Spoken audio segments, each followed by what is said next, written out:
Bom, pessoal, eu posso dizer com toda a verdade que nossa irmã Elizabeth e nossa irmã como é? Edith, né? Edith. Tá pregando bem. Pregando bem. Bom, então, na medida que você for lendo a palavra, isso vai se alongar mais. O outro ponto sempre evite que está dando aleluia na sua ministração. Não dê. Todo espaço que você tiver, você usa para dar a palavra. Ocupe sempre o espaço com a palavra e evite dar aleluia e glória a Deus.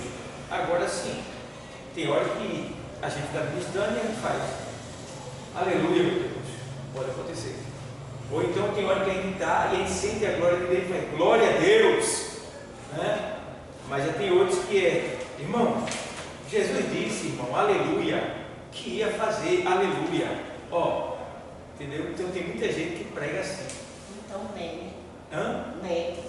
Fala assim, né? Isso, né? E você precisa estar se corrigindo sempre, vendo você. Por isso que é bom você ver sua ministração no YouTube, ver como é que está. Você vai lá e vê você pregando, que é para você ver como você está e o que precisa melhorar. Eu mesmo, toda a minha pregação eu assisto ela em casa. Antes de eu postar, eu escuto eu falando tudinho.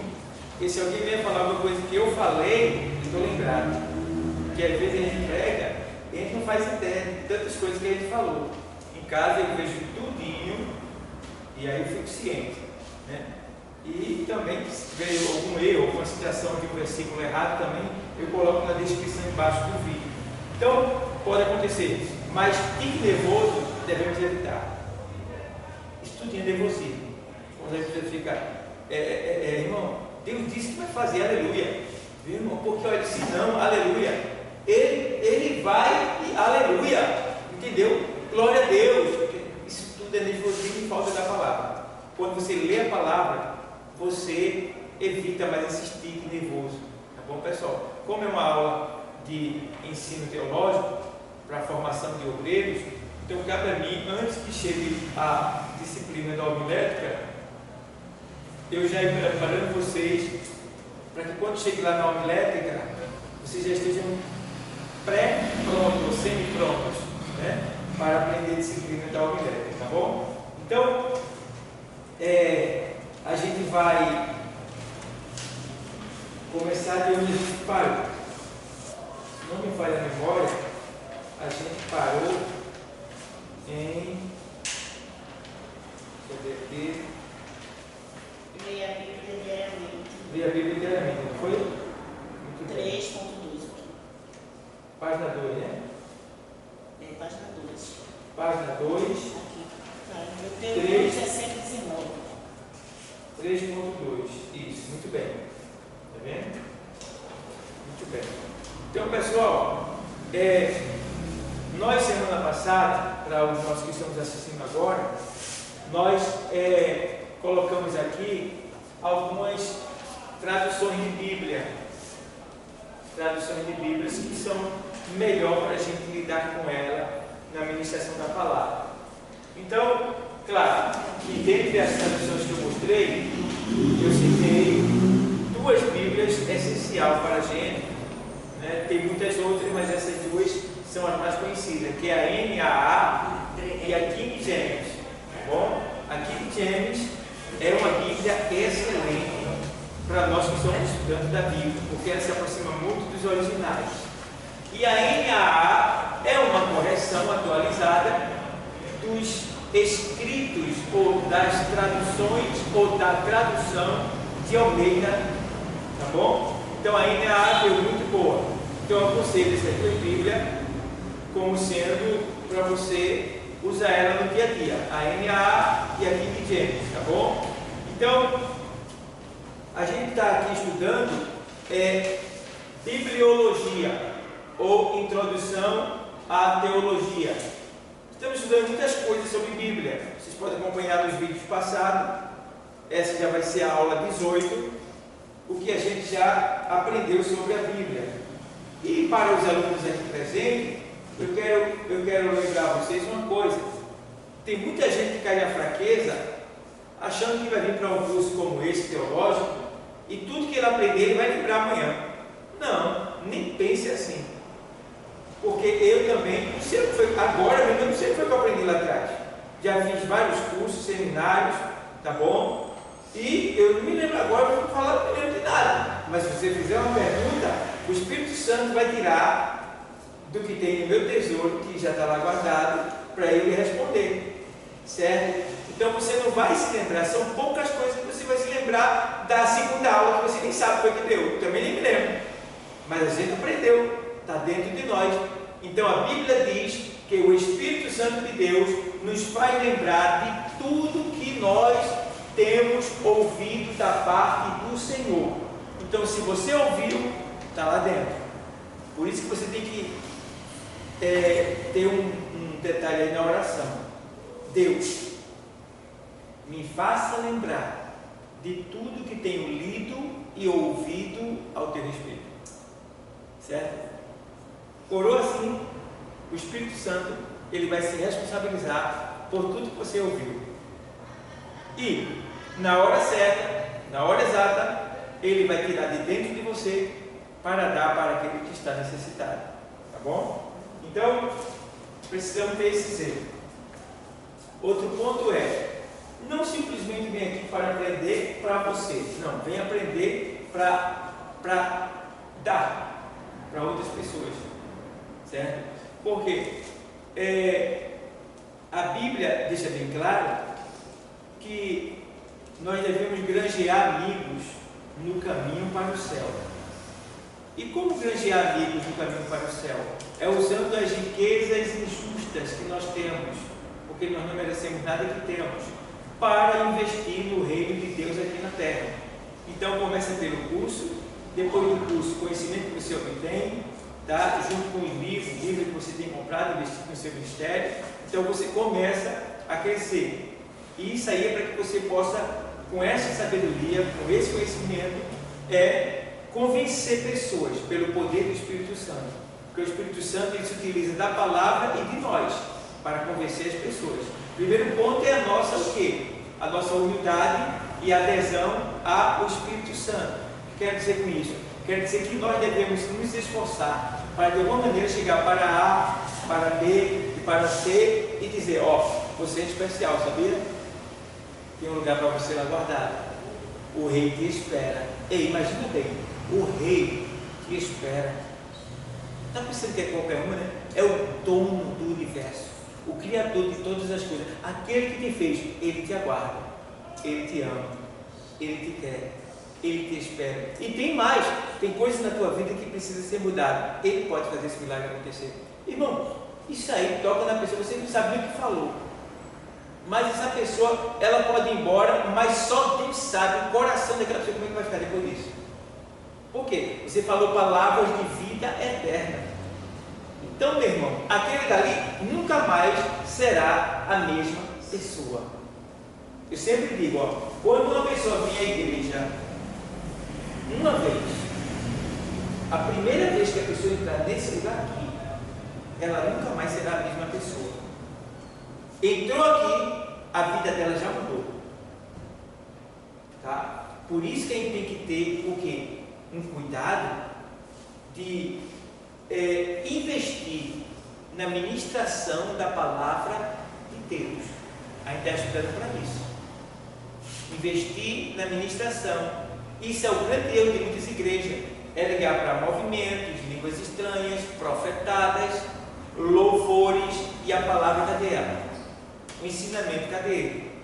Então a gente precisa investir no tempo para a palavra de Deus ser ministrada. Deus quer aparecer, Deus quer falar, Deus quer fazer, Deus quer operar, mas Ele opera como? Pela sua palavra. Se não tem palavra, como é que vai ter cura?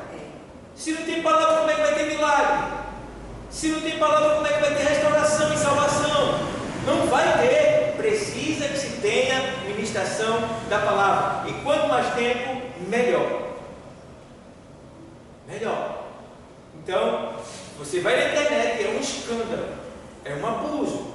Escapa alguns ministérios de pastores sérios, né, que eu conheço aí que tem palavra, mas essas igrejinhas por aí da internet tá um escândalo, tá uma vergonhice, tá? E tem um jovenzinho aí agora chamado de profeta que o pessoal está aí fazendo dizendo que ele é profeta. Ele diz que é profeta e a turma paga dinheiro a ele, e ele vem e não tem nada de Bíblia e é só profetar. Se você ver, não tem nada. E como é que o pastor, eu acho que o pastor que chama ele é pior do que ele, é um desinformado, é um leigo, porque a pessoa chamar um menino daquele que não tem nada de Bíblia para ficar dando falsas profetadas no meio da igreja, aquilo ali chega, incomoda a gente, é uma nojeira, Então a igreja está precisando de palavra, mas o povo está sentindo prazer em ser enganado.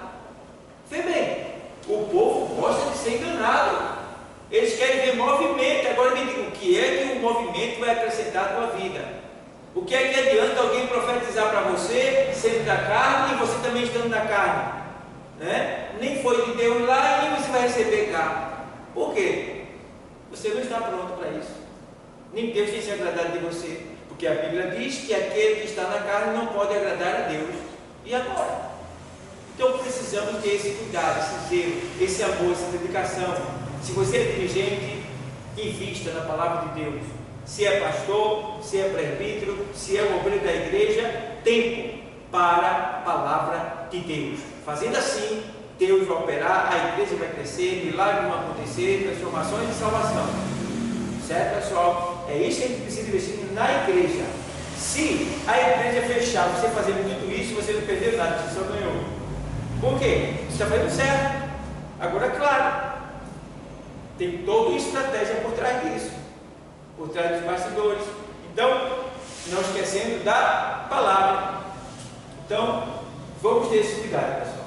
Então, a gente está estudando bibliologia, ou introdução à Bíblia, e nós estamos aqui na apostila, na página número 2, e paramos no caso aqui, cadê? É isso mesmo? É 3.2 aqui. Leia a Bíblia diariamente. Ou seja, se você que está acompanhando agora, você pode ver nas aulas passadas, a gente está começando, a gente parou, tá bom? Então aqui diz assim: leia a Bíblia diariamente. Leia a Bíblia diariamente. Deuteronômio 17, 19. Vamos para lá. Eu estou usando a tradução de Almeida. Pode ler. Pode ler. 19. Diz assim: e o terá consigo, e nele verá todos os dias da sua vida, para que aprenda a temer ao Senhor, seu Deus, para guardar todas as palavras desta lei e estes estatutos para fazê-los. Certo? Deixa eu traduzir mais alto para os ouvintes e os seguidores ouvirem mais. Eu vou ler do 18 para você entender aqui no 18 assim.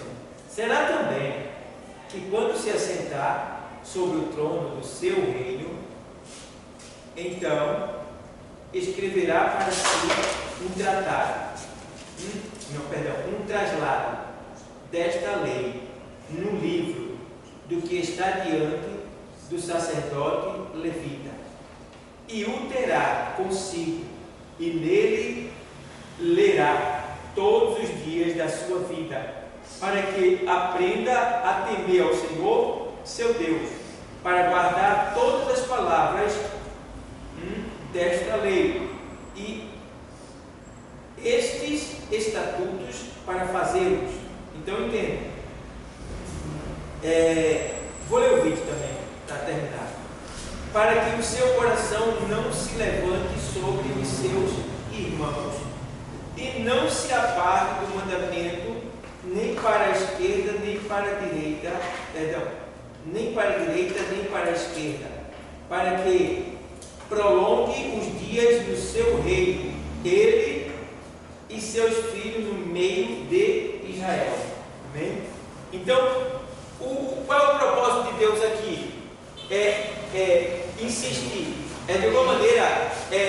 convencer o seu povo ao que, pessoal? Ler a palavra, ler o estatuto, ler a lei, ler a Torá, entendeu? Então precisamos hoje ainda viver nesse ensinamento daqui, lendo a palavra. Então, irmão, é incrível, se você parar para ler a palavra, a sua vida muda. Você aprende, você se prepara de tal maneira que você fica pronto para responder toda e qualquer resposta que lhe vier.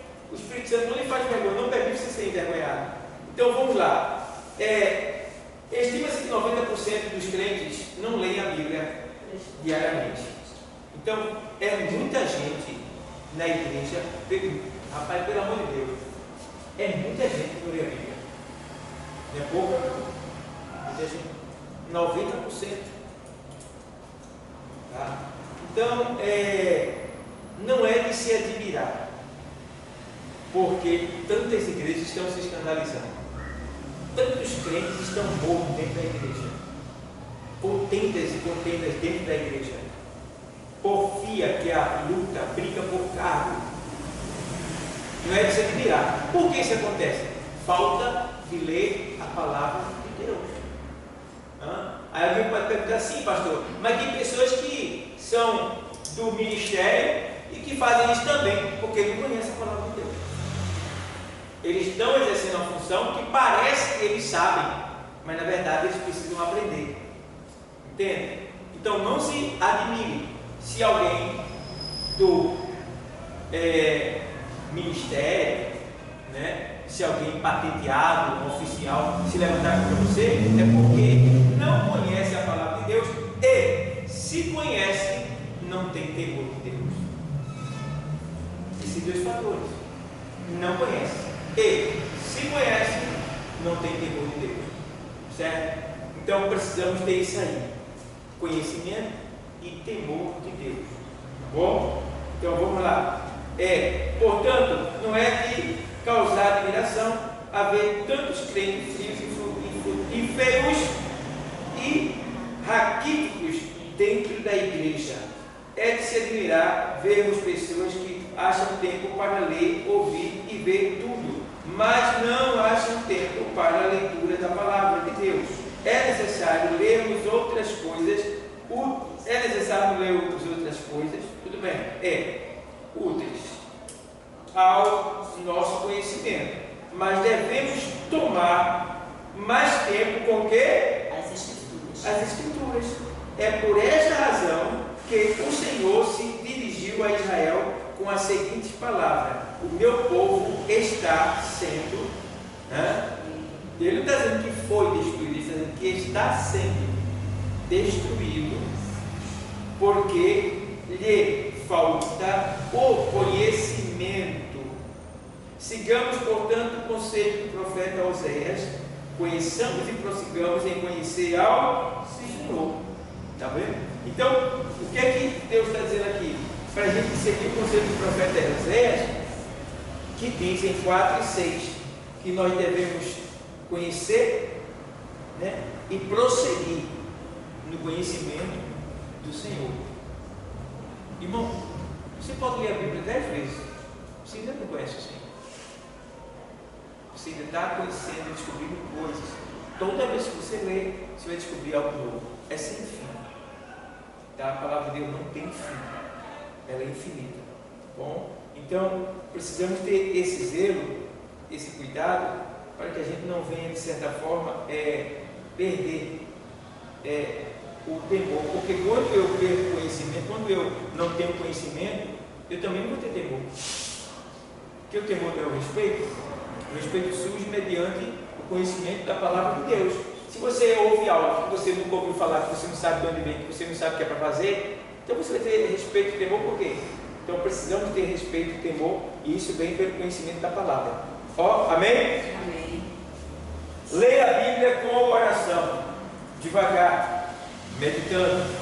Então não podemos ler a Bíblia, né, assim, de maneira rápida, digamos assim, literalmente falando literalmente, né? O Senhor disse assim, não. É incrível. Eu tento ler, eu já li a Bíblia já, Tá? Mas quando eu vou ler de novo agora, é incrível. Eu vou ler, não tem jeito para eu avançar. Porque quando eu paro num texto que ia, pronto, eu vou buscar aquilo ali. Que eu não entendi, o que foi, eu estou vendo algo ali e tal, aí pronto. Eu continuo a ler, eu vou estudar aquilo ali. Aí eu pego Bíblia, aí gastei o tempo todo só naquele texto. Parei de ler. Então, algo novo. Então precisamos ter esse cuidado de ler meditando. Ler procurando entender o que você está lendo. Outra coisa, você não pode ler a Bíblia e o que você leu você não entendeu. Pode ser? Pode. Ou seja, você pode ler e não entender? Pode. Mas só que se você leu e não entendeu, você tem que ter um compromisso de procurar entender aquilo que você leu. Porque senão você só leu. E agora? Que edificação vai ter para você se você não sabe o que significa aquilo? Então você precisa ler. Não estou entendendo isso daqui. Busca livro. Vai no Google. Vai na explicação. Pega um comentário bíblico. Faz alguma coisa. Mas procure saber o que é aquilo ali. Por quê? Quando você adquirir aquilo, você absorver aquilo para o seu coração, você vai estar pronto para também ajudar outras pessoas que estavam do mesmo jeito que você. Entendeu? E aquilo ali também vai te fortalecer, porque vai ter momentos que a gente está triste. E aí, o que é que o Espírito Santo vai fazer? Usar alguém ou a gente mesmo, para se lembrar da palavra que diz assim, assim e assim. Chegou um momento que o salmista estava tão triste, que ele falou com a alma dele. E ele disse assim: por que te abates, ó minha alma? E por que te perturbas dentro de mim? Espera em Deus, pois ainda o louvarei. Ele falou com ele. Teve uma vez também que ele falou, na hora da angústia, quando Saul estava ali perseguindo, com 3.000 soldados, 1.500 por trás, 1.500 pela frente, ele estava dentro de um vale e não tinha saída. Naquele dia ele ia morrer. E ele parou e olhou para cima e disse: de onde me virá o meu socorro? E aí, de repente, quando ele faz essa interrogação, o inimigo invade Jerusalém e o arauto vem avisar Saul que a cidade foi invadida, as mulheres vão ser levadas, os filhos também. Saul manda que todos os 3.000 soldados voltem para defender a cidade. E agora o que acontece? Davi fica livre de novo para fugir. E aí agora a resposta da pergunta que diz: de onde me virá o meu socorro? Agora ele conclui: o meu socorro vem que fez os céus e a terra. Então, porque ele fez essa interrogação e ao mesmo tempo ele teve a resposta depois? Conhecimento da palavra, intimidade com Deus. Então, nos momentos mais difíceis da sua vida, Deus sempre vai ter uma saída para você. Sempre Ele vai ter uma saída para você. É só você confiar nele e esperar. Ele vai trabalhar para fazer acontecer. Agora, não é bom esperar. A gente é apressado. A Bíblia diz que o homem nascido de mulher, Jó, é de muito pouco tempo e de muita inquietação. Ou seja, ele vive pouco, mas tem muita inquietação. Então, precisamos lembrar. Aí vem, todas essas palavras que a gente ouve, que a gente lê, isso nos conforta, nos consola. Então, por isso que é importante que a gente leia a palavra, porque quando a gente lê, 1.000 cairão do teu lado, 10.000 do direito, que não serás atingido. Quando ele fala para Josué, ele diz: olha, para que tu te conduzas prudentemente por esse caminho, né? Medita na minha lei de dia e noite. Né? Então, quer dizer, o segredo está o quê? Na meditação da palavra, na leitura da palavra, na prática da palavra. Então, é isso que a gente precisa fazer. Certo, pessoal? Então, vamos lá. Ler a Bíblia né? Meditando. Então, aí vem, sigamos o exemplo de grandes servos de Deus, que assim procederam. O salmista, não é Davi, o salmista, no Salmo 119, 12, 18, diz o quê? Vamos lá? Salmo 119. 12. Eu te louvo, ó Senhor Deus, ensina-me as tuas leis. O 18. Abre os meus olhos para que eu possa ver as verdades maravilhosas da tua lei. Pronto. Eu te louvo, ó meu Deus, ensina-me a tua lei e abre os meus olhos para que eu possa ver as maravilhas da tua lei. Né? Então veja, ele orando a Deus, dizendo: Deus, abre os meus olhos. Que olho é esse, pessoal? Espiritual. Aí você vai dizer: o olho do entendimento, que está lá na segunda carta aos Coríntios 4:4. Porque o Deus desse século cegou o entendimento dos incrédulos. Certo? Então o salmista está com medo de estar cego, de não estar vendo alguma coisa que é para ele ver. Então ele pede: Senhor, abre os meus olhos, faz-me ver as maravilhas da tua lei. Eita, que coisa linda, hein? Então é isso que a gente tem que orar. Ah, mas não consigo ler a Bíblia, mas não entendo. Porque você não ora. Se você ler e orar, você vai entender. Tá? E quando você não entender, a oração vai fazer com que você obtenha sabedoria para procurar entender aquilo ali, de alguma maneira, buscando conhecimento. Certo? Então, por que vocês estão aqui? A oração de vocês, o que serve vocês aqui? A necessidade, a sede. A missa de vocês foi tão grande que Deus criou a situação para que vocês encontrassem esse caminho e chegassem aqui. Entendeu? Então, isso é resultado de oração. Vocês estarem aqui. Porque Deus viu que vocês estão prontos para servir a Ele, mas que vocês precisam de algo mais. E esse algo mais vocês vão receber aqui, não do pastor, mas do ensinamento, da palavra, que já está preparado para vocês. Tá bom, pessoal? Vamos lá.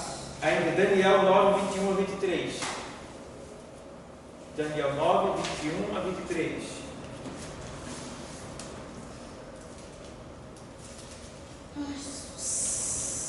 Estando eu, digo, ainda falando na oração, o varão Gabriel, que eu tinha visto na minha visão ao princípio, veio voando rapidamente e tocou-me a hora do sacrifício da tarde, e me instruiu e falou comigo e disse: Daniel, agora saí para fazer entender o sentido.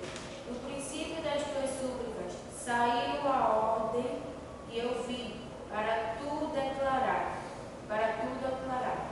porque és muito amado. Toma, pois, bem sentido na palavra e entende a visão.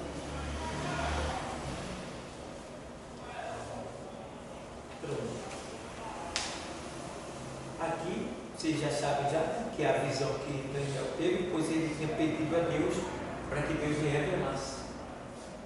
O dia em que tudo se findaria, o sacrifício, cessaria o sacrifício pelo pecado. E aí Deus manda avisar Daniel, através do anjo Gabriel, e ele foi impedido. Vocês sabem que a história diz que por não ter recebido as respostas imediatas, Daniel se entristeceu. E ele resolveu entrar em oração. E quando ele jejua por 21 dias, o Senhor entende que tem algo errado. Engraçado, né? Deus parece homem, embora sendo homem também, mas Deus é espírito. Mas Daniel pecou? Mas parece. Para ele estar. Ele é pecador e o seu povo também. A Bíblia diz que ele ora por ele e pela sua nação. Porque eles estão cativos porque pecaram. Porque eles estão ali por causa do pecado. Entendeu? Aí, por quê? Antigamente era assim. Quando o rei pecava, toda a nação era culpada. Entendeu? Como também antigamente. Se o pai pecasse, a família morria junto com ele. Entendeu? Isso mudou agora. Ninguém responde mais por ninguém, responde por si só. Certo? Você vê que Acã pecou, morreu ele toda. Certo? Era assim. Então, quando um rei pecava, a desgraça vinha sobre toda a nação. Certo? Então, a gente vê que Daniel, ele estava aqui orando, pedindo a Deus a sabedoria e a revelação da palavra, para ele poder saber. É isso que a gente tem que fazer. Pedir a Deus resposta daquilo que a gente tem lido, daquilo que a gente tem estudado, buscado do Senhor. Agora, qual é o nosso problema? E se não for da gente e é o da igreja, é que não ora se preocupando com isso. Não precisa estar preocupado em orar para pedir algo para si mesmo. Esse é o nosso erro. Que a gente se preocupa muito com as nossas coisas. Né? Eu fico olhando, coitado, quem está pedindo oração agora para os outros, né? Porque o povo está orando nem por si mesmo, não vai orar para os outros. Diz aí. Aí eu digo para o pessoal, vem cá. Olha, pedir oração é mandar recado. Porque tu não vem pedir pessoalmente. Eu vou entregar o recado. Mas entenda, recado fica para depois. Agora, tu chegando lá dizendo eu quero falar com o Senhor, você fala. E se falar com ele, o negócio vai ser diferente.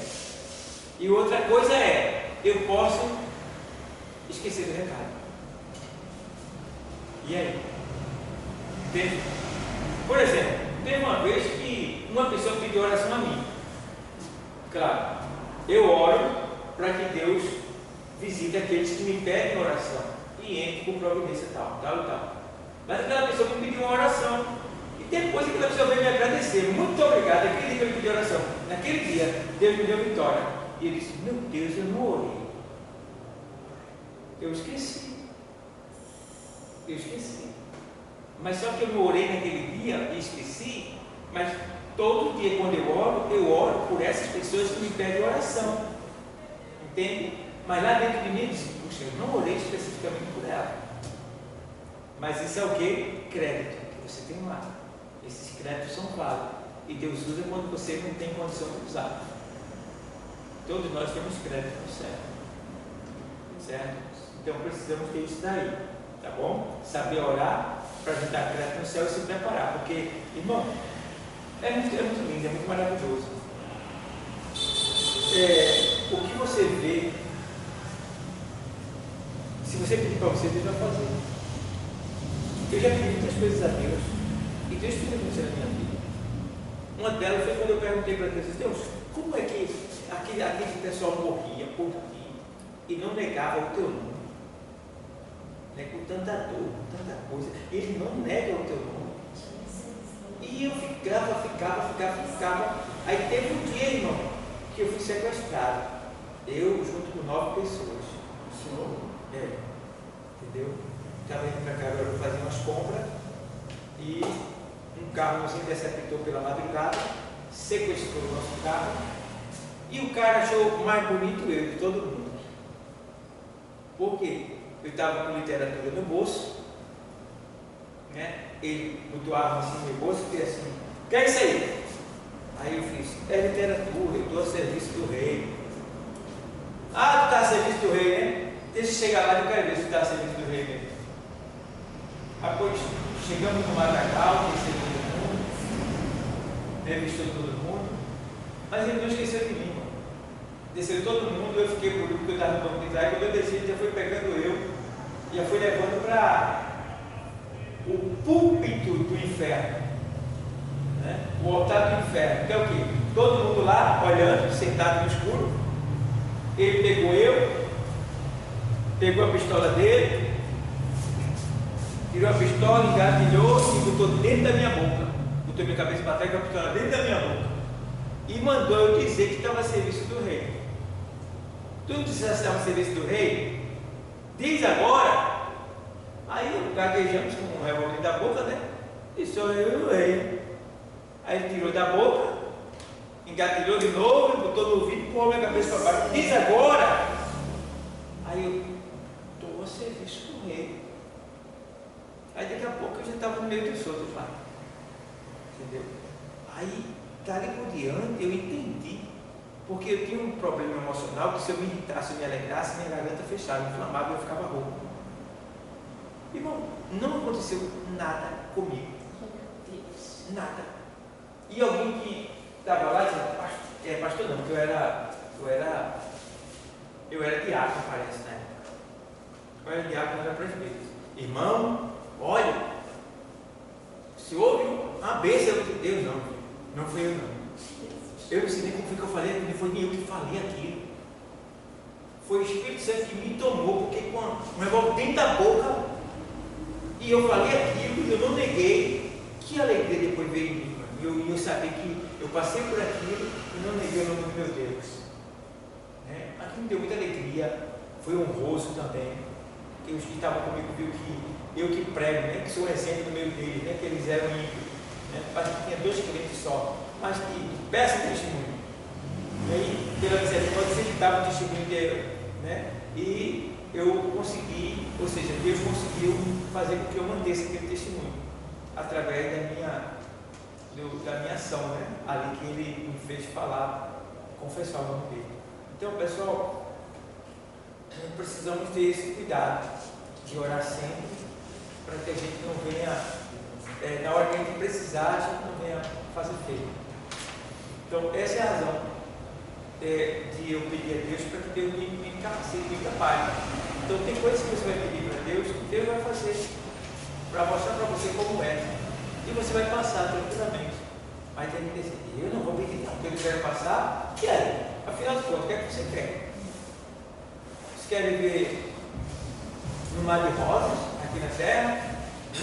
Quanto mais provado pelo Senhor, mais exaltado você será. Entendeu? Quanto mais se aproximar de Deus, sua vida vai ser melhor. Certo? Então, eu quero que Deus me use. Eu costumo dizer, você é santo? Você é santo? Sou santo. Se você é santo, então você deve estar pronto para quando Deus precisar de você. E se quando Ele precisar de você, você disser, não dá, vou ver, talvez, vou fazer uma forcinha, dançou, meu irmão. Perdeu todo o mérito de santidade. Você não pode, como santo de Deus, dizer que não dá. Certo? Agora, claro, existem exceções, Deus sabe disso, tá bom? Quando não der, Deus sabe que não deu mesmo. Mas se você diz que não está dando e você fica aleatoriamente à toa, né, alimentando a sua carne, então quer dizer que você não é santo. Ser santo é ser separado para uso exclusivo de Deus. Certo? É santo quando o dirigente precisar de você, ele aqui. É santa quando o pastor precisar de você, ele aqui. É santo porque precisar da obra, você tendo tempo, está ali, ele aqui. Tem meio termo não. Eu não sei não, viu, mãe? Agora eu vou pensar, viu? Se der, olha para aí. Eu vou pensar. Se der, eu lhe aviso. Não vai. É uma luta. Isso não é resposta para dar a obra de Deus. A obra de Deus precisa da gente. Entendeu? E o pessoal faz o bicho para. Mas, quando se ajoelha, Deus me dá. Deus eu quero. Deus faz. A prece de Senhor. Eu estou precisando. Oh, meu Deus, aleluia. Faz, Senhor. Eu creio e é, rapaz. É mesmo. Tá bom. Se um dia para Deus é como 1000 anos, daqui a algumas horas eu te atendo. Soma aí quanto é uma hora no calendário de Deus. Se um dia tem 24 horas, se um dia para Deus é 1000 anos, ele vai dizer, daqui a uma hora eu te atendo. 1 hora é 100 anos. Mais ou menos isso. Mas 1 hora deve ser o quê? 1000 anos. Né? Se 1000 anos é como um dia, Então, 1000 anos é como um dia. Então, um dia tem 24 horas. Certo? Então, se você for colocar isso aí no calendário, é melhor nem falar, porque é tempo, viu? É tempo. Demorar. Uma hora no calendário de Deus, então é melhor evitar. Porque parece que uma hora é 10 anos, parece mais ou menos isso aí, segundo aquele versículo. Segundo aquele versículo. Você divide aí no celular 1000 por 24. 1000 por 24. Aí você sabe quanto é que vai dar. Quando ele disser assim, está apressado? Ah, tá bom. Não, daqui uma hora eu te atendo. Deus vai vir para você. Vai dar quantos anos nos pés? Vou morrer e não conseguir. Está entendendo? Não consegue. 24 vezes 1000. Dá quanto? Está dando 41,66. Pronto, 41. Então equivale a 41 anos. Uma hora de Deus.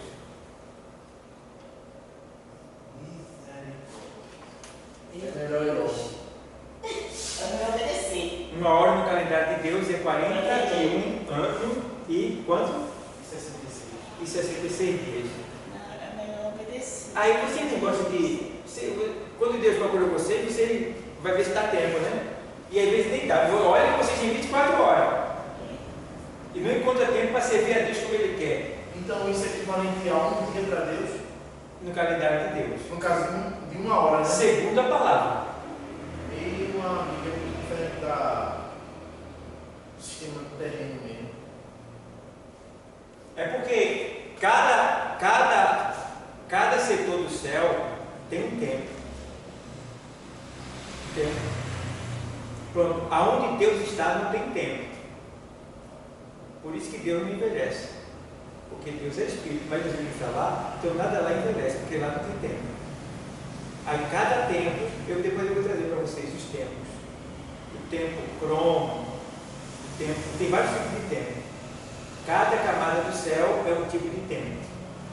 Entendeu? Pronto. O tempo da Terra é diferente do tempo da atmosfera, porque essa atmosfera é diferente do tempo do Isso é uma espaço. astrologia, né? Astrologia. Mas teologia com astrologia, na verdade. É ensinamento, é estudo da ciência, estudo dos astros, né? Das coisas. Então vê aí. Aí tem assim, calma aí, rapaz, vocês, daqui uma hora eu tenho vocês. Pronto. Daqui a 41 anos. E 66 dias. Eu vou ter uma palavrinha aqui para o que é que tu quer. Porque analisa direitinho. Deus não trabalha com o nosso relógio, não. Então, se a gente quer apressar Deus, a gente apressa Deus, sabe como? Com o nosso serviço aí, nossa obediência aí. Aí a gente apressa Deus. Tá? Porque a Bíblia diz que Enoque andava com Deus. Então, chegai-vos a Deus e Ele o quê? Está entendendo? Então, como é que a gente chega a Deus? Obedecendo a Ele, servindo a Ele.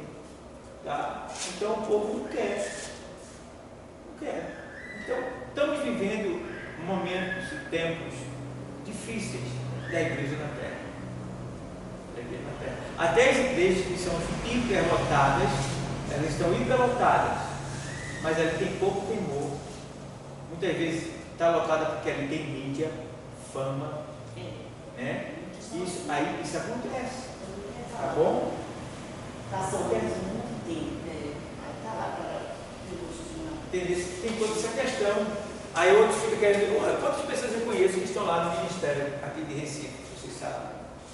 Estão lá, tem todo o talento, sabe pregar, sabe evangelizar, sabe fazer isso, sabe fazer aquilo, mas está lá encostado no canto, onde poderia estar aqui ou em outra igreja, servindo, trabalhando, crescendo. Quem sabe até já era um pastor, um presbítero, um dirigente da congregação, mas está lá, encostado lá, sendo humilhado, desprezado lá, porque fica querendo fama.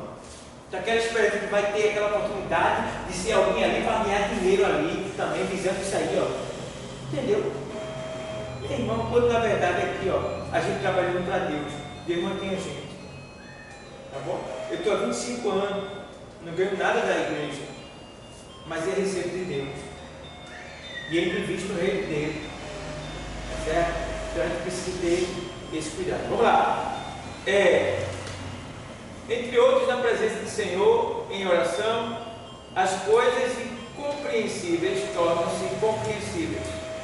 Salmo 73, 16 e 17, que fala sobre Asaf. Asaf, ele estava servindo a Deus. Asaf estava servindo a Deus e ele começou a olhar para a vida do ímpio, porque o ímpio estava bem e ele estava mal. E a gente sabe que tem muito isso, né? Não ocasião. Quantas pessoas tem próximo da gente que estão bem de vida? Tem que a gente vai lutar muito para ter, digamos assim, mas já tem, vive sorrindo, bebendo, farrando, pintando, bordando, e você servindo a Deus um preço medonho. Mas por quê? Porque eles, o salmista disse que não entendia isso, ficou perturbado com isso, e o Espírito levou ele para a igreja. Quando ele entra na igreja, aí Deus fala com ele e diz: eles, tudo que tem está aqui, e serão como a flor da verdura, que numa noite nasce e numa noite murcha. Passou, e você, aparentemente, pode não ter nada, mas você tem tudo. Porque o que vale não é o momento, o que vale é a eternidade.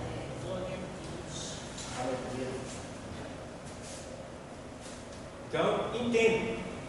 Não importa se você mora num casebre de barro, se mora no interior, se mora dentro do mato, mas se você serve a Deus, você é dono da terra, é dono do espaço, é dono dos planetas, é dono do universo, é dono das galáxias, é dono dos céus. O que é que você quer mais? Isso é questão de fé. Tá bom? Então, precisamos ter essa fé.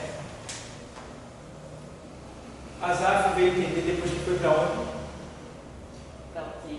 Para o templo. Ouvir o quê? A palavra. Certo? Está com dúvida? Vem para cá.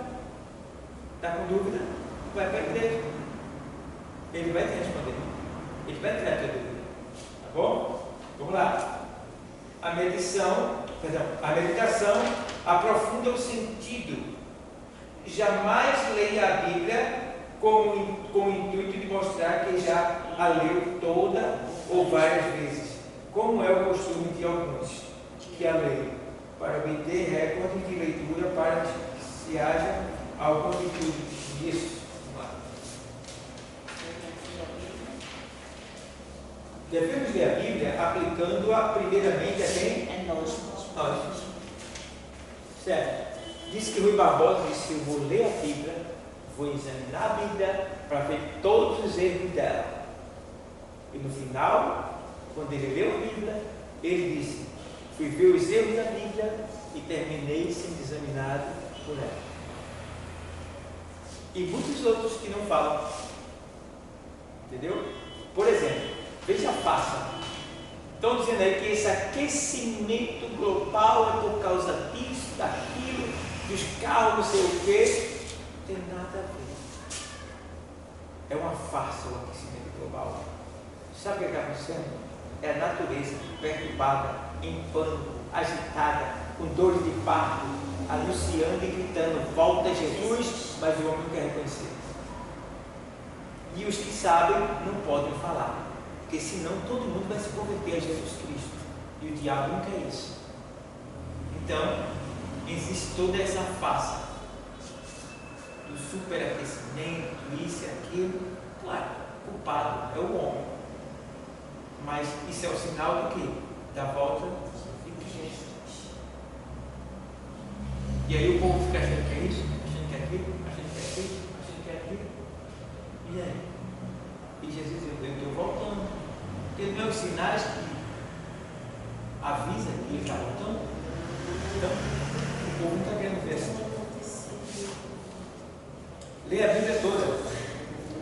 É a única maneira de conhecermos a verdade completa dos assuntos tratados na Bíblia, visto que a revelação de Deus é progressiva. Podemos ler a Bíblia toda, porém jamais a compreenderemos toda, pois sendo a palavra de Deus como é, ela é infinita. Não há ninguém que no mundo que esgote a Bíblia, nem mesmo as mentes mais férteis. Todos nós sempre seremos alunos. Todos nós sempre seremos alunos.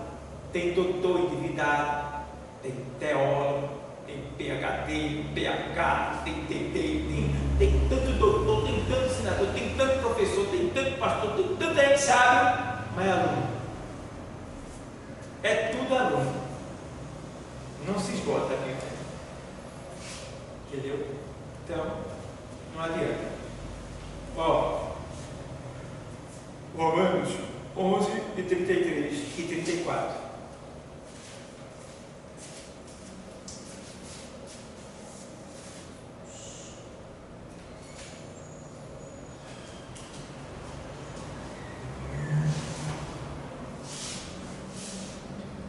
Diz assim: como são grandes as riquezas de Deus, como são profundos o seu conhecimento e a sua sabedoria. Quem pode explicar as suas decisões? Quem pode entender os seus planos? Como dizem as Escrituras Sagradas, quem pode conhecer a mente do Senhor? Quem é capaz de lhe dar conselhos? Muito bem. Porque dele, né, 36, Não, é o 34, perdão, é 34. Pronto, então você vê aí que ele não precisa de nada nem de ninguém. Certo? Porque o povo está vivendo como se Deus precisasse dele. E aí eu sempre digo, Deus sem a gente é Deus, mas a gente sem Deus somos nada. Tá bom? 1 Coríntios 13, 12.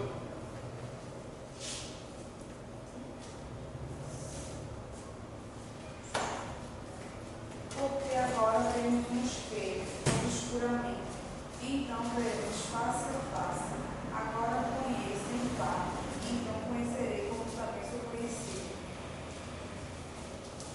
A gente só conhece em parte, por mais que a gente saiba, a gente só conhece uma sombra. Mas um dia nós o veremos e seremos como ele é. E também o veremos. Tá bom? Então não adianta querer ser, querer aparecer, que você não é nada, nós não somos nada. Certo? Mas um dia nós estaremos com ele, seremos igual a ele, semelhante a ele. Tá bom? Aí a gente vê que Deuteronômio 29, 29.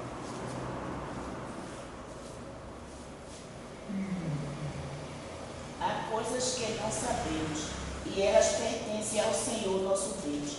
Mas o que Ele revelou, isto é, a sua lei, é para nós e para os nossos descendentes, para sempre. Ele fez isso a fim que obedecêssemos a todas as suas leis. É a linguagem de hoje, essa sua, né? É. A linguagem de hoje. Há coisas que não sabemos, e elas pertencem ao Senhor. Nosso Deus, mas o que Ele revelou, isto é, a sua lei.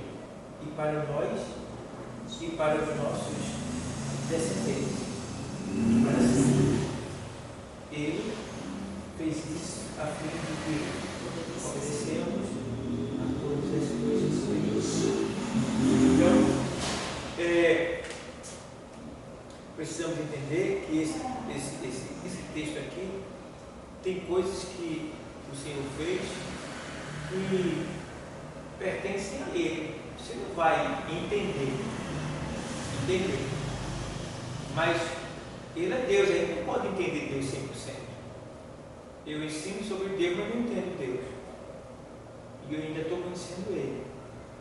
Então, aqui em Deuteronômio fica bem claro que vai ter coisas que a gente não vai conseguir chegar ao discernimento completo, mas a sua lei Ele nos revelou, certo? Então a sua lei Ele nos revelou, E Paulo escreve aos Coríntios dizendo que no capítulo, parece que é o capítulo 2 do livro da primeira carta aos Coríntios, deixa eu ver se é isso mesmo, que ele fala aquilo que o olho não viu, o coração não sentiu, e nunca subiu.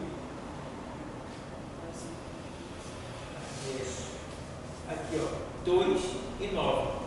Mas como está escrito, as coisas que o olho não viu, e o ouvido não ouviu, e não subiram ao coração do homem, são as que Deus preparou para os que o amam. Vê você? Então a gente vê que aqui ele faz assim: mas Deus nulas revelou pelo seu quê? Porque o Espírito penetra as profundezas de Deus, penetra todas as coisas, as profundezas de Deus. Então quer dizer, a gente precisa de quem aqui? Do Espírito Santo de Deus, para poder descobrir as profundezas de Deus, porque é Ele quem penetra Deus. Entendeu? Agora tem coisas que vai ficar ocultas. Por exemplo, 1 Carta aos Coríntios 4:5 diz assim: nada julgueis antes de tempo, até que venha o Senhor, o qual trará a revelação das coisas que estão ocultas. Então fica bem claro que tem coisas que a gente não vai entender, tem coisas que estarão escondidas, mas o Senhor vai revelar. Entende? Tudo isso está na palavra, para você não ficar achando que você vai fazer um curso, que você vai ler a Bíblia, que você vai saber já de tudo. Não, vai ter coisas que você vai ficar em dúvida ainda. Tá bom? Mas o Espírito pode revelar se ele quiser. Certo? Vamos lá. Portanto, havendo dificuldades na Bíblia, devemos saber que é puramente do lado humano. Porém, à medida que nos aproximamos mais de Deus e buscamos a sua face, conheceremos as profundezas divinas através do Espírito Santo. Então, é o Espírito Santo que nos revela o oculto, o profundo e o escondido. A Escritura da Bíblia. A Bíblia divide-se em duas partes principais, o Antigo Testamento e o Novo Testamento. Todo mundo sabe disso. Tendo ao todo 66 livros, 139 no Antigo Testamento e 27 no Novo Testamento. Esses 66 livros foram escritos num período de 1.600 anos, que é 16 séculos, tá bom? E tiveram cerca de 40 autores. Eis aí um dos milagres da Bíblia, pois esses escritores pertenciam a mais variadas profissões e atividades, viveram e escreveram em países e continentes diferentes, distantes uns dos outros e em épocas e condições diferentes. Nisso vemos a prova de que apenas um os dirigia no registro do quê? Entendeu? Quem era esse um? O Espírito Santo. Espírito Santo de Deus. A palavra testamento no grego quer dizer diatek. Diatek significa aliança, conceito ou testamento. Isto é, documento contendo a última vontade de alguém quanto à distribuição de seus o quê? Seus bens. Após a morte, no Antigo Testamento, o termo real usado no grego é berit, que significa apenas conserto. Já no Novo Testamento, o termo usado é diatek, que quer dizer testamento. Tá bom? Vamos lá. O Antigo Testamento, este nome foi aplicado aos primeiros 39 livros da Bíblia, por Tertuliano e Orígenes. Foi escrito originalmente no idioma hebraico, com exceção de pequenos trechos escritos em quê? Aramaico.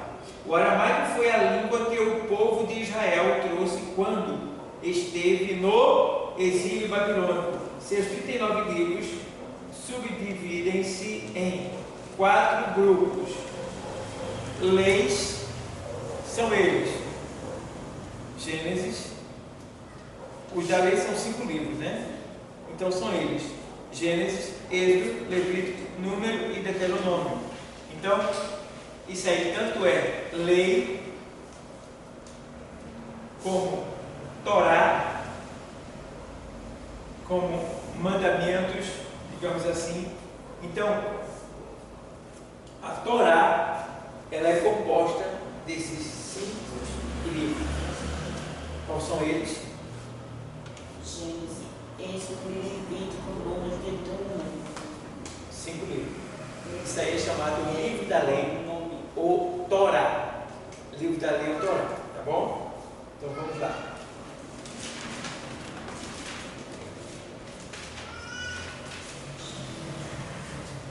Moisés e são também, livro da lei de Moisés, no caso, são também chamados de o quê? Pentateuco. Pentateuco quer dizer 5, tá bom? Histórias são quantos? 12. Josué a Esté, de Josué a Esté. São 12 livros que é conhecido como livros históricos. Ocupam-se da história de Israel nos seus vários períodos.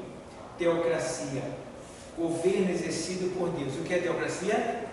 Governo exercido por Deus. Antigamente não era o homem, era Deus que governava o povo. Mas a gente é tão mau que disseram assim: a gente não quer Deus governando a gente, não. A gente quer Saul, Lula. A gente quer Saul, Lula. E aí Deus diz assim: Samuel, não foi a você que eles rejeitaram, não. Foi a mim.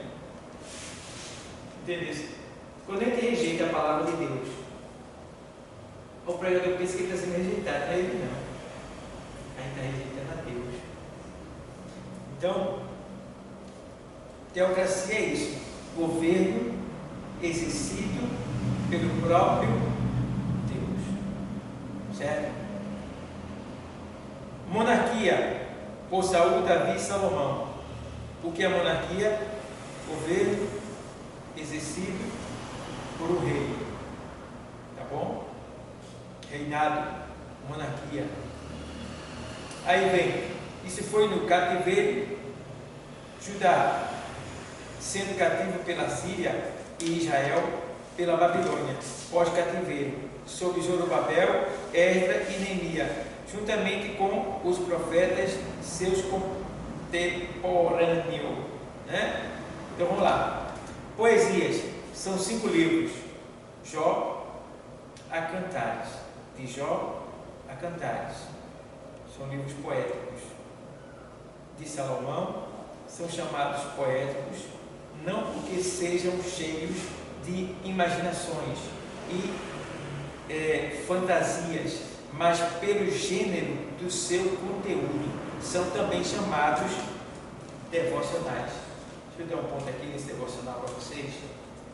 Esses livros que são considerados devocionais, está aí na sua apostila. Vocês devem usar ele para ler para a igreja, na liturgia do culto. Na igreja de vocês, tem a liturgia lá, oração, louvor e leitura devocional. É assim? Como é o começo do culto lá? Começa com oração.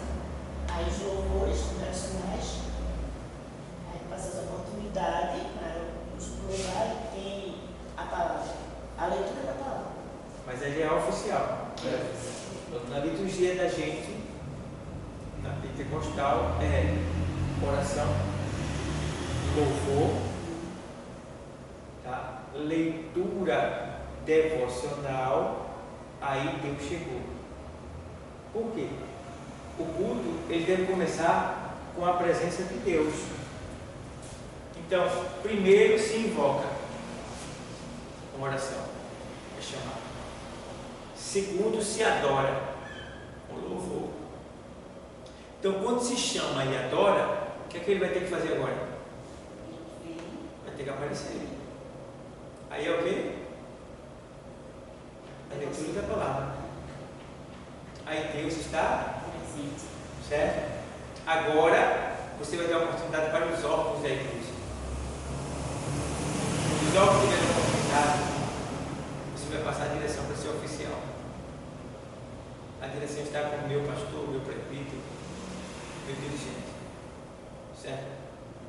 Esse é o correto. Porque os 3 primeiros pontos é a prova de que se cumpre naquele versículo. Onde estiver 2 ou 3 reunidos em meu nome, ali eu estou Presente. certo? Então, se na igreja precisa diferente, vocês têm que respeitar. Mas aqui é assim, segundo a palavra de Deus. Tá bom? Por quê? A leitura devocional é para justamente segurar a pessoa. É Deus dizendo, eu já estou aqui. Certo? E por isso que esses livros que vocês estão aí, eles devem ser lidos, porque nele tem muitas palavras de exortação. Então você não pode ler qualquer leitura na leitura devocional. Não é qualquer palavra. Vamos lá. Domingo, leitura devocional. Você orou, louvou, vamos ler a palavra. Aí ficou de pé. Aí o que é que você faz? Isaías 38. Aí tem pessoas que passou a semana. Perseguição, tentação, bronca pesada, dificuldade, tal. Vou para a igreja buscar uma palavra de conforto. Ver o que Deus tem a falar para mim, né? Aí quando chega aqui, o dirigente vai lá e lê. Assim diz o Senhor: arruma a tua casa, porque certamente morrerás. E agora? Em vez de consolar, você matou a pessoa. Tem que ter cuidado. Então, a leitura deve ser nesses livros devocionais, para que você possa trazer uma palavra de exaltação. Se você ler outro livro, você vai ter que trazer uma leitura que seja agradável. Ah, mas eu vou ler meu Evangelho escrito por João. Tá bom. Eu sou o bom pastor da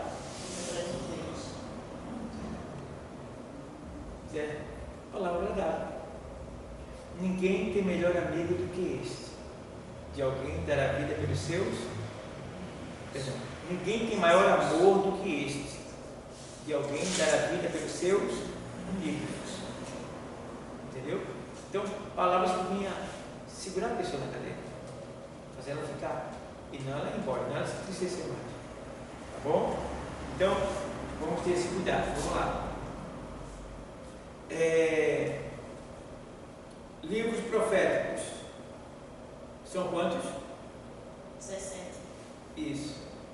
Vai de Isaías até Malaquias. Estão subdivididos em profetas maiores. São 5 livros de Isaías a Daniel. Por que maiores? Porque eles foram quem escreveram em maior volume. Não é em tamanho, não é em estatura, não, tá? Eles são maiores em volume de escritos. Tá bom?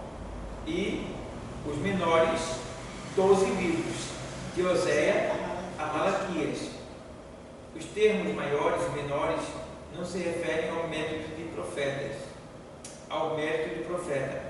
mas ao tamanho dos livros por eles escritos e pela extensão do seu ministério profético. Tá bom?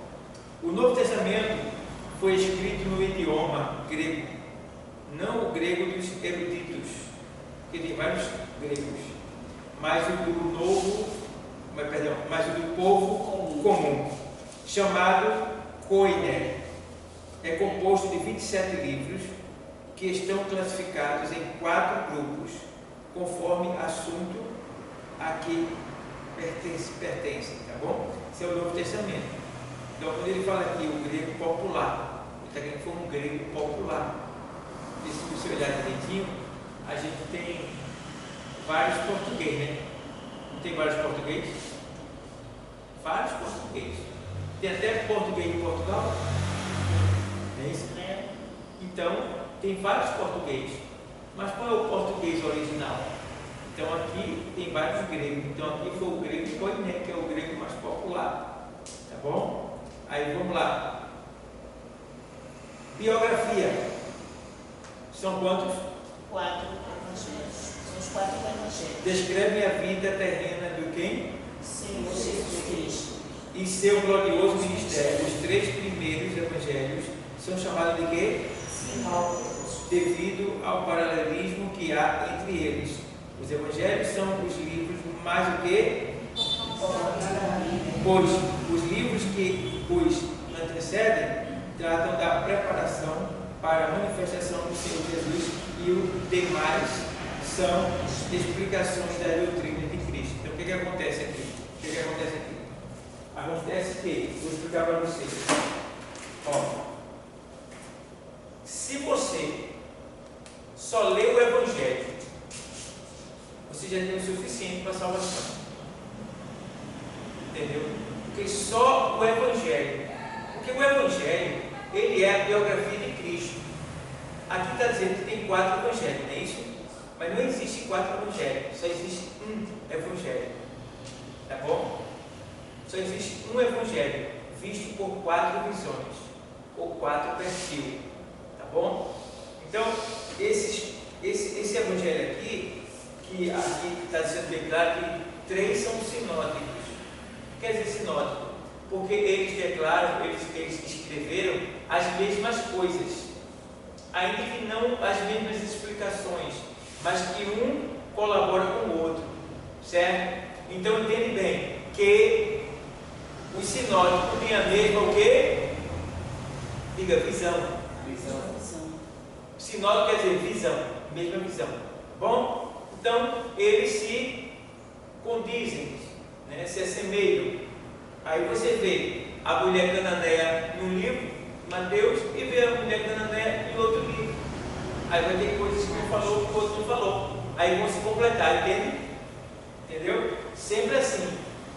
Você vê Bartimeu de um lado, aí o escritor diz assim, foram 2 cegos. Aí o outro escritor, ele diz, foi um cego. Aí alguém diz assim, está errado a Bíblia, está vendo? Esse aqui está dizendo que é 1, o outro está dizendo que é 2. Foram quantos, afinal de contas? 2. E por que aí fulano está dizendo que é 1? Porque foi um que se destacou. Entendeu? Pode ser que tinha 2, mas na hora que vamos ver, o outro foi embora. Mas aquele fez a história. Entende? Guardem isso. Que vão questionar vocês. Fazendo teologia, tá bom, me responda uma coisa aí. Por que é que diz que ali é 2 cegos e ali está dizendo que era 1? Quantos cegos era, afinal de contas? 2. E o outro está dizendo que é 1? Mas só foi o Bartimeu que chamou a atenção de Jesus, só foi o Bartimeu. Certo? Você vai lá, o outro não. e explica. Entendeu? Era um monte de endemoniado, 2 ou 1? 2. E por que diz lá que era 1 e no outro diz que era 2? Porque só um era realmente que chamava atenção, que estava mais endemoniado realmente, que estava mais cheio de demônios, que estava assim, que estava assim, que estava assim. Vai explicar. Certo, pessoal? Tem uma explicação para tudo. Não pense que você perdeu. Você não perdeu. A Bíblia não erra. Ela é perfeita. Tá bom? Mas precisamos também ter ousadia para falar. Não fique baixando a cabeça. Não, mas eu acho que é. Eu acho. Não. Isso. Você disse que era quanto? Fulano disse que era 1, fulano disse que era 2. A Bíblia diz o quê? Assim, pronto. O que a Bíblia está dizendo é verdade. Mas como é que pode? É 2 ou é 1? É 2. E por que o outro que era 1? Porque só um se destacou. O que mais se destacou foi o que ele escreveu. Porque na maioria das vezes a Bíblia não relata a história, relata o fato. Entende? Na maioria das vezes ela não relata a história, ela relata o fato. Bartimeu. Acontecimento, aquilo que aconteceu assim. O ponto, digamos assim, o ponto X, aquilo que aconteceu, que chamou a atenção, né? Isso. Vou falar daquele ponto. Isso, entendeu? O milagre, o ponto, entendeu? Aí a gente vai ter que atuar o quê? Até aquilo ali, antes daquilo ali, o que aconteceu, para aquilo ali chegar àquele ponto. Entendeu? É quando você vai pesquisar sobre a vida de Bartimeu. Bartimeu. você vai entender que o nome Bartimeu não é um nome. Bar quer dizer filho, Timeu, o nome de alguém. Então ele era filho de Timeu. E agora? Filho de Timeu. Aí, ó, o que é que acontece? Filho de Timeu, e quem era Timeu? Você vai ter que pesquisar, procurar. Veja, quando você encontra, você traz a história. Quem está na igreja, quando aquele irmão tiver, eu quero estar lá. Quando aquele irmão for pregar, aquele irmão for pregar, eu quero estar lá.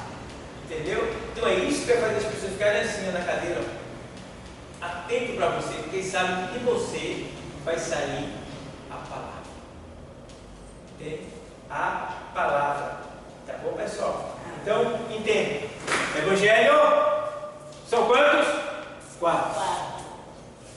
Mas na lógica humana é um só. Por quê? São 4 evangelhos escritos que falam de uma mesma. Entende? Então, o evangelho é Cristo de perfil. Cristo, então, 4. Certo? são objetivos. 4 visões. 4 perfil. Bom? Então vamos lá. História é o livro dos Atos dos Apóstolos.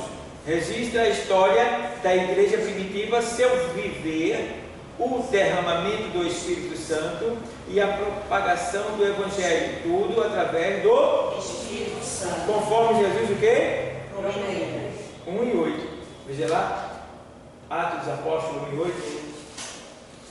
Veja o que diz lá.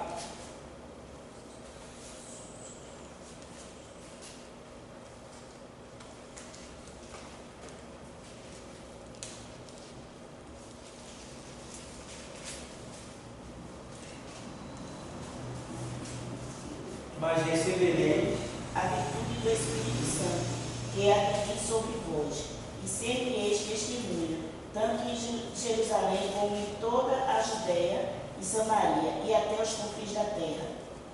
certo?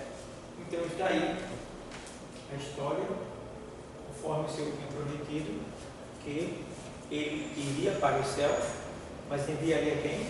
O Espírito Santo, que após ele ter ido para o céu, ele passou 10 dias ali rogando ao Pai para que enviasse quem? O Espírito Santo. E a promessa se cumpriu, e a igreja apareceu e cresceu, e até hoje está aqui, formada por nós, nesse lugar. Então devemos o quê? Permanecer. Então, vamos aqui agora deixar essa outra parte para a semana que vem. Vamos parar e vamos começar na Epístolas. São 21 livros. Para aí, marca aí. Na semana você vai dizer onde a gente parou. Amém? Vamos ouvir nosso irmão. Vamos louvar ao Senhor. Eu agradeço a todos que estão nos assistindo. Graças a Deus. Estamos fazendo aqui mais uma aula de curso teológico. Para a semana a gente volta com mais ensinamento da palavra de Deus. Tá bom? Pai e Senhor para todos aí e para vocês aqui também.